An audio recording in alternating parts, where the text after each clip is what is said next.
Olá, pessoal. Vamos dando sequência ao estudo do Evangelho segundo o Espiritismo. Hoje, no capítulo 18, muitos os chamados e poucos os escolhidos, parte 3, é a última parte do capítulo 18. Estamos no encontro número 89. Então, vamos lá, vamos começar. 18.5 Instruções dos Espíritos. Será dado àquele que tem. E chegando-se a ele, os discípulos lhe disseram: Por que lhes fala por parábolas? Respondendo, ele disse: Porque para vós vos foi dado conhecer os mistérios do reino dos céus, mas a eles não lhes é concedido. Pois ao que já tem, se lhe dará e estará na abundância, mas ao que não tem, até o que tem, lhe será tirado. É por isso que eu lhes falo por parábolas, pois vendo, eles nada veem, e ouvindo, nada ouvem, e nem compreendem. E a profecia de Isaías nele se cumpre, quando diz: Ouvireis com os ouvidos e não entendereis, vereis com os olhos e nada percebereis. Isso está em Mateus, capítulo 13, versículos de 10 a 14. Item 14. Prestai atenção no que ouvis, pois convosco será usada a mesma medida com que medirdes aos demais, e se vos acrescentará. Pois dar-se-á àquele que tem, e ao que nada possui será tirado, até mesmo o que tem. Isso está em Marcos, capítulo 4, 24 a 25. Então, esse texto passa de forma clara a importância de estar aberto ao conhecimento e à compreensão das coisas. Jesus fala em parábolas, histórias com lições morais, para que as pessoas possam entender o que ele quer dizer. Ele diz que algumas pessoas não conseguem entender as parábolas porque não estão dispostas a ouvir e a aprender. Jesus diz que se formos bons com os outros, seremos recompensados com ainda mais coisas em nossas vidas. Mas se formos egoístas e não ajudarmos os outros, acabaremos perdendo até mesmo as coisas que já temos. Aqui, uma mensagem de um espírito amigo, Bordeaux, 1862. Dá-se àquele que já tem e retira-se ao que não tem. Meditai nesses grandes ensinamentos que frequentemente vos parecem paradoxais. Aquele que recebeu é aquele que possui o sentimento da palavra divina. Ele somente a recebeu porque procurou dela fazer-se digno, e o Senhor, em seu amor misericordioso, encoraja os esforços que tendem ao bem. Esses esforços contínuos, perseverantes, atraem as graças do Senhor. São como um imã que atrai as melhorias, que atrai as melhoras progressivas, as graças abundantes que vos tornam fortes para a subida da montanha sagrada, em cujo cume encontrareis o repouso depois do trabalho. Então, nessa mensagem do Espírito Amigo, feita em Bordeaux, em 1862, ele coloca que aqueles que procuram se tornar dignos da palavra divina e se esforçam para o bem são abençoados com a graça do Senhor.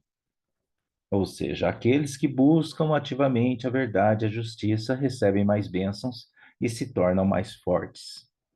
Um exemplo disso, na vida cotidiana, é, por exemplo, um estudante que se esforça para aprender e obter boas notas. Se ele dedica tempo e energia para estudar e entender as lições, ele provavelmente receberá melhores notas e se sentirá mais confiante em seus conhecimentos. Ok? Continuando aqui, tira-se aquele que nada tem ou que tem pouco.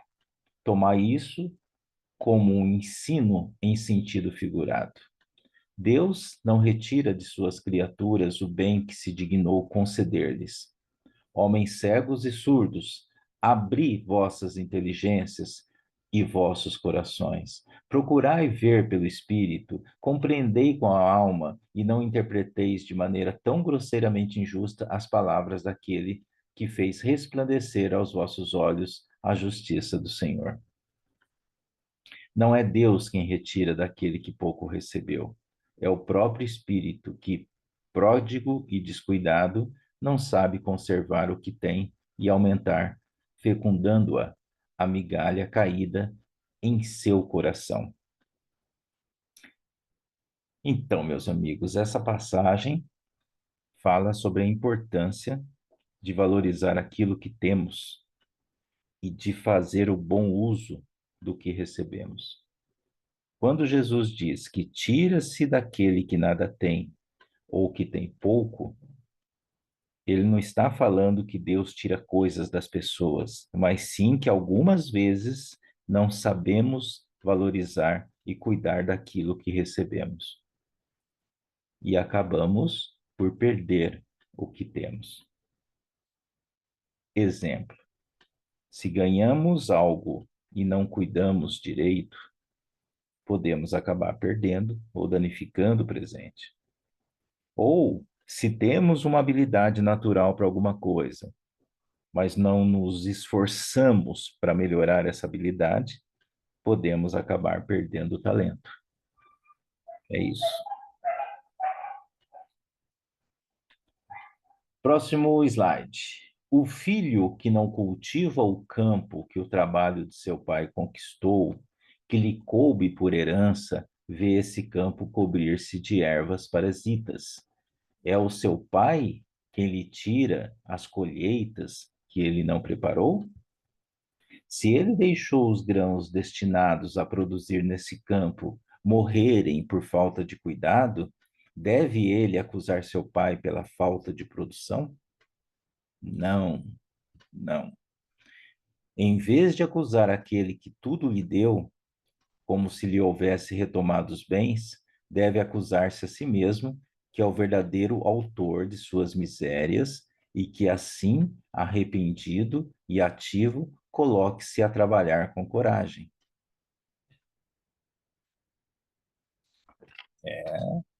Essa passagem fala sobre a responsabilidade que cada um tem em cuidar daquilo que recebeu como herança ou bênção. É como se um pai deixasse um campo para o filho cultivar e ele não se esforçasse para cuidar dele, deixando as plantas morrerem. Neste caso, não é justo culpar o pai pela falta de produção, mas sim o próprio filho que não se dedicou ao trabalho. É importante colocar que as bênçãos que recebemos na vida, como saúde, talento, oportunidade, são dadas para que possamos desenvolvê-las e usá-las para o bem de todos.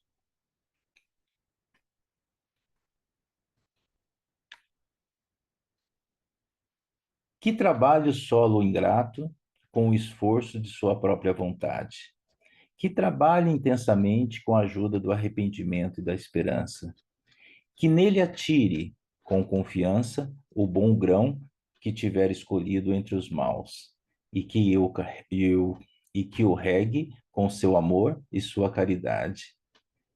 E Deus, o Senhor de amor e de caridade, dará àquele que já tem, e então ele verá os seus esforços coroados de sucesso e um grão produzir 100 e outro 1000. Coragem, trabalhadores. Tomai as vossas grades e as vossas charruas, ou seja, seria uma espécie de arado, né? Trabalhai vossos corações, arrancai deles o joio, semeai o bom grão que o Senhor vos confia, e o orvalho do amor fará produzir os frutos da caridade. Então, esse texto fala da importância de trabalhar duro para alcançar os nossos objetivos, escolher bem as coisas que queremos em nossa vida e ter confiança em Deus. É como plantar uma semente e regá-la todos os dias para que ela cresça e se torne uma árvore frutífera. Um exemplo, se você quer ser um jogador de futebol, é preciso treinar todos os dias, com muito esforço, com muita dedicação. E assim é comum em tudo na nossa vida. Se quisermos alcançar nossos sonhos, devemos trabalhar duro e escolher as coisas certas para nos ajudar a crescer. E além disso, devemos confiar em Deus, que sempre nos ajuda e nos orienta a seguir o caminho certo. Com essa confiança, nossos esforços serão coroados com sucesso e nossas realizações serão ainda maiores.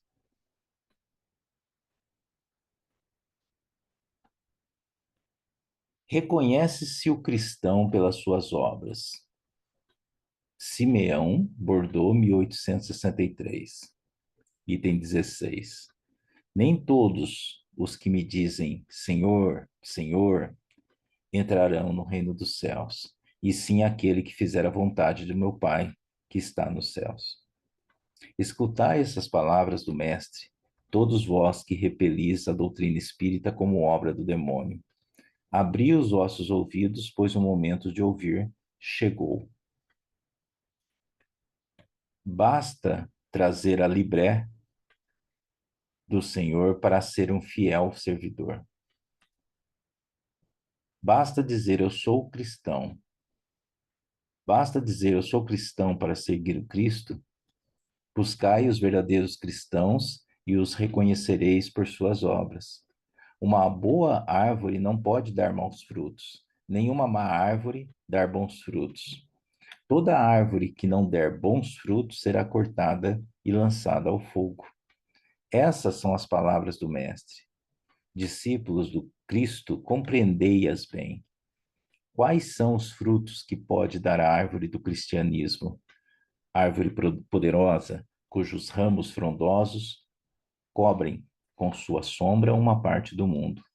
Mas ainda não abrigaram a todos aqueles que devem reunir-se à sua volta? Os frutos da árvore são os frutos da árvore da vida são frutos da vida, são frutos de esperança e são frutos de fé. Então, em resumo, ele coloca que não basta ir à igreja, ir a um culto, ou uma casa espírita, enfim, e dizer que você segue a religião. É importante você viver de acordo com os valores cristãos, como amor ao próximo, honestidade, humildade, perdão, compaixão. Além disso, o texto lembra que, assim como as árvores são bem conhecidas pelos seus frutos, nós também somos conhecidos por nossas ações. Em síntese, é isso. O cristianismo, como vem fazendo desde muitos séculos, prega sempre essas divinas virtudes, buscando distribuir os seus frutos. Mas quão poucos os colhem? A árvore é sempre boa, mas os jardineiros são maus. Quiseram moldá-la segundo as suas ideias, segundo as suas conveniências, para tanto a podaram, diminuíram, mutilaram. Seus ramos estéreis já não carregam maus frutos, pois nada mais produzem. O viajante cansado, que para sob a sua sombra, a fim de buscar o fruto da esperança, que deve restituir-lhe a força e a coragem, não percebe que os galhos áridos pressagiam a tempestade. Em vão, ele busca o fruto da vida na árvore da vida. As folhas caem secas aos seus pés. As mãos do homem tanto as manipularam que acabaram por crestá-las, ou seja, acabaram por deixá-las com aparência de queimada. Essa passagem fala sobre a árvore da vida, que representa o quê? Representa o cristianismo. O autor diz que muitos jardineiros, ou seja, as pessoas que cuidam da árvore, não estão fazendo um bom trabalho e estão mudando a religião para se encaixar em suas próprias ideias. Por isso, a árvore já não produz bons frutos e parece prestes a cair. Ele coloca que as pessoas que buscam a religião para encontrar esperança e força podem não conseguir encontrar o que procuram, porque a árvore está sendo mal cuidada.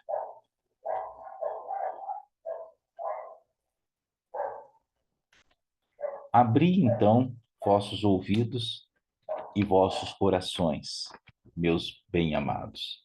Cultivai essa árvore da vida, cujos frutos dão a vida eterna. Aquele que a plantou vos conclama a cuidá-la com amor, pois ainda havereis dar com abundância os seus frutos divinos. Deixai-a tal como Cristo a entregou, não a mutileis. Sua sombra imensa quer estender-se pelo universo. Não lhe corteis os ramos. Seus frutos benéficos caem em abundância para sustentar o viajante cansado que aguarda chegar ao seu destino. Não os amontoeis para guardá-los e deixá-los apodrecer, não servindo a mais ninguém. Muitos são os chamados, poucos os escolhidos. É que há os usurpadores do pão da vida, como há muitas vezes do pão material. Não vos coloquei entre eles. Então, o que deixa aqui para gente esse texto? Ele basicamente complementa o anterior.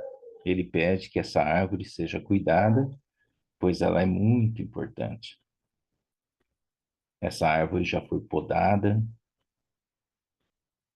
e mutilada por pessoas que tentaram moldá-la do jeito que elas queriam.